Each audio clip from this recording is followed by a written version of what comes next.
Breaking news. A major shockwave is hitting Pittsburgh right now. The Pittsburgh Steelers front office is quietly weighing a move that could completely reshape the future of this franchise. And it involves the one man who has defined the Steelers for nearly 2 decades, head coach Mike Tomlin. But before we dive into the latest updates, make sure you subscribe to the channel, like the video, and don't forget to hit that bell icon so you never miss the biggest Steelers news the moment it drops. Now, let's move on to the latest update. Breaking news continues. Reports are swirling around the league, and this time the noise is coming from insiders who actually have deep connections inside Pittsburgh. A surprising rumor is gaining momentum. The possibility that the Steelers could trade Mike Tomlin this upcoming offseason. Yes, a trade. Not a firing, not a resignation, an actual blockbuster move involving the longest-tenured coach in the NFL. The speculation was sparked when NFL insider Josina Anderson hinted that a longtime head coach is considering a change of scenery. And because of her long-standing ties to the Steelers and Tomlin's camp, many around the league believe she was pointing directly toward Pittsburgh. And here's what makes this even more interesting. If Tomlin does want out, the Steelers would almost certainly choose a trade, not a release. This organization has never fired a head coach, and they're not about to break that streak. Instead, a trade would protect their image and bring back premium draft capital. We're talking at least a first-round pick, maybe more, especially considering what Sean Payton commanded. With Tomlin's winning record, his reputation, and the team's already showing interest, this situation is suddenly very real and very serious. And this is just the beginning, because alongside the trade buzz, Mike Tomlin made a stunning admission in his latest press conference that could hint at even deeper issues inside the Steelers organization. Stick with me. We're about to break down the injury updates, Tomlin's surprising comments, and what this all means for the future of Pittsburgh football. If the Steelers ever decided to move on from Mike Tomlin, one thing is already clear. His value around the league is sky high. Pittsburgh wouldn't be giving him away. They'd be looking at a major haul of draft picks, the kind of compensation only elite coaches command. But there's a twist that changes everything. Tomlin isn't just a piece to be traded. He controls the destination. Under his current contract, Tomlin has a no-trade clause, meaning he must personally approve any team that wants him. The Steelers can't just ship him off to a rebuilding mess or a franchise stuck in chaos. He would choose the situation, and only then would Pittsburgh negotiate the price. So which teams actually make sense? Right now, only a few organizations have confirmed head coaching vacancies. The Tennessee Titans and New York Giants are already searching for leadership, and more teams are expected to join that list as the season winds down. Around the league, several franchises look unstable, mismanaged, or ready for a reset, and Tomlin's name is being whispered in more front offices than you'd expect. But out of all the potential options, Tennessee stands out for one simple reason: stability. That organization has been looking for an anchor, someone who can rebuild a culture from the ground up. And if there's one thing Mike Tomlin delivers better than almost anyone, it's stability. 18 straight non-losing seasons don't happen by accident. That's leadership at its highest level. Still, none of those factors matter as much as one thing: the quarterback. Every top-tier coach considers the QB situation before taking any job. And across the teams that could realistically pursue Tomlin, the Titans appear to be the most intriguing. They've got a young quarterback on a rookie contract, they've flashed potential, and they'd have the financial flexibility to build aggressively if they landed a coach like Tomlin. In short, if the Steelers and Tomlin ever part ways, and that's still an if, the Titans might just be the one destination that checks every box for both sides. When you look across the league, plenty of franchises would love the chance to bring in Mike Tomlin. Some have young quarterbacks, some have early draft picks, and others are simply desperate for direction. But when you filter out the noise and focus on what actually matters to a coach of Tomlin's caliber, the list of real contenders gets very short. Teams with unstable quarterback situations, massive contracts, inconsistent play, or constant turnover don't offer the long-term vision Tomlin would demand. And that's exactly why Tennessee continues rising to the top of every hypothetical scenario. The Titans check almost every box a veteran coach could want.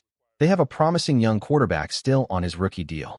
They're projected to hold another premium draft pick, giving any incoming coach the power to shape the roster immediately. And unlike many rebuilding teams, Tennessee already has proven talent in key spots: foundational defenders, reliable veterans, and young playmakers who can grow within a new system.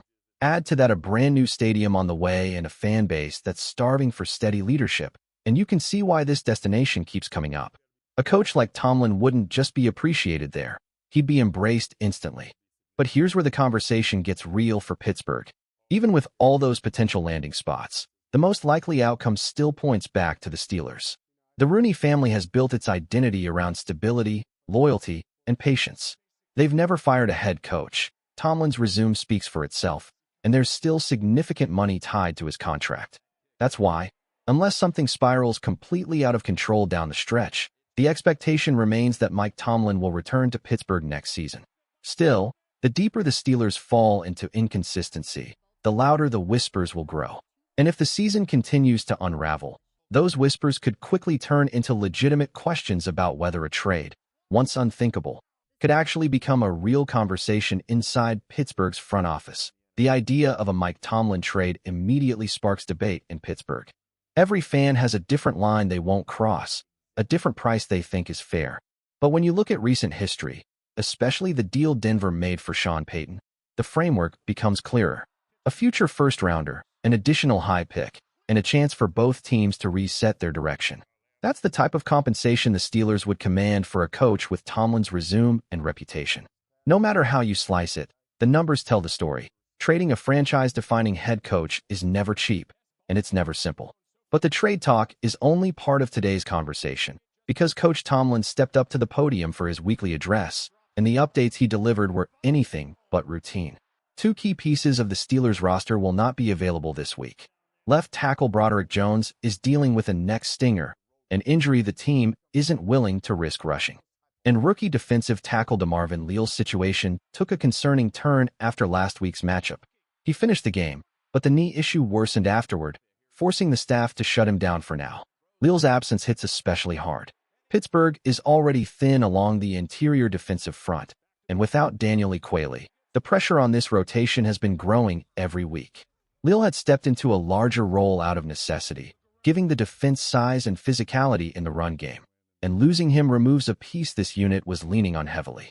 With Cam Hayward still battling through his own limitations and Keanu Benton carrying a massive workload, the depth up front is being tested at exactly the wrong time. And this leads directly into what came next, a startling admission from Mike Tomlin that raised eyebrows across Steelers Nation, and might reveal more about this team's current direction than anything he said all season. The Steelers' defensive front has already been pushed to its limits this season, and that strain just got heavier. With DeMarvin Leal sidelined, the responsibility shifts directly onto rookie nose tackle Yaya Black, and Pittsburgh needs him to grow up fast. His power, his size, and that strip from the hands turnover last week all show flashes of a player who can handle real NFL work.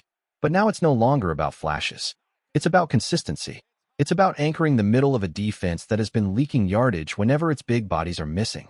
And the challenge won't get any easier, because this week brings a high-powered Buffalo offense into the picture. Fortunately, Pittsburgh is expecting reinforcements.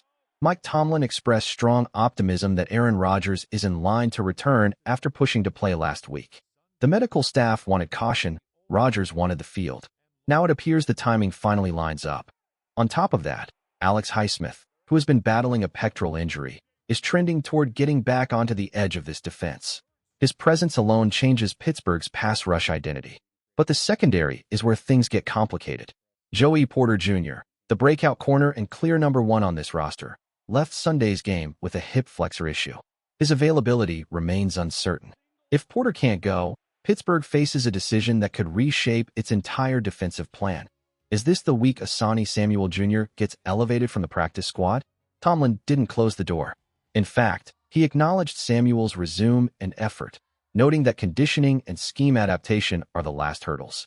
With Porter Jr. questionable and Buffalo's passing attack looming, the Steelers may have no choice but to lean on the veteran newcomer sooner than expected.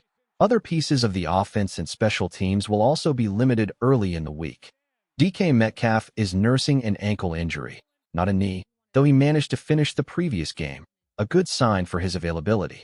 Ben Skowronek, fresh off one of his best blocking performances in a Steelers uniform, is dealing with a shoulder issue that will restrict him as well. But the real headline wasn't injuries. It was honesty. When asked about Pittsburgh's long-ignored middle-of-the-field passing attack, Mike Tomlin did something rare. He acknowledged that the Steelers might finally open that part of the playbook. For years, Fans have watched the offense avoid high percentage areas that many teams rely on to move the chains. Tomlin hinted that, based on matchups and what the film shows, the interior could, and should, be used more. In his words, there are more opportunities for us in the interior portions of the field. If the Steelers truly follow through, that single shift could change the entire complexion of the offense down the stretch, and maybe, just maybe, give this team the spark it's been waiting for. If there's one thing Pittsburgh's offense has been begging for all season, it's balance. And that balance starts with daring to use the middle of the field, the very space defenses stopped respecting because the Steelers simply never challenged it. When you ignore that area, you basically hand opponents the blueprint to shut you down. They crowd the sideline throws, jump the underneath routes, and force you into the same predictable rhythm every single week. But the moment you threaten the heart of the field, even a little, everything shifts. Safeties hesitate, linebackers freeze, windows widen. Suddenly, the sideline shots you've been trying to hit become cleaner, and the run game finally breathes. And last week, for the first time in a long time, you could actually see the blueprint forming. Arthur Smith dialed up concepts designed to stretch the defense horizontally and vertically at the same time. Deep crossers, twin drags, layered routes, plays that were built to punish any defense sitting on the perimeter. The openings were there. The tape doesn't lie. The problem? The ball never went where the break-in routes were winning. Mason Rudolph kept leaning back toward the safe, familiar sideline throws, almost like years of playing in a system allergic to the middle had conditioned him to look anywhere but the open space. And that's why this upcoming shift feels so crucial. With Aaron Rodgers stepping back into the lineup, the equation changes. Say what you will about him, but Rodgers has never hesitated to slice the middle when it's there. If he brings that mindset into this offense, if he forces defenses to account for every blade of grass, it could unlock the version of Pittsburgh we've been waiting to see. This isn't about adding a new trick. It's about opening up everything else, the outside throws, the quick game, the run lanes. When defenses can't cheat, that's when the Steelers can finally punch back.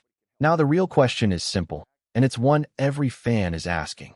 Will this offense finally break the habit and become the threat it should be? Hope is there, real, tangible hope, but it's wrapped in cautious expectation. The pieces are in place. The plays are drawn up. The opportunities are on tape. All that's left is to see whether this team takes the step forward or stays trapped in the same pattern that's held them back all year. Here we go.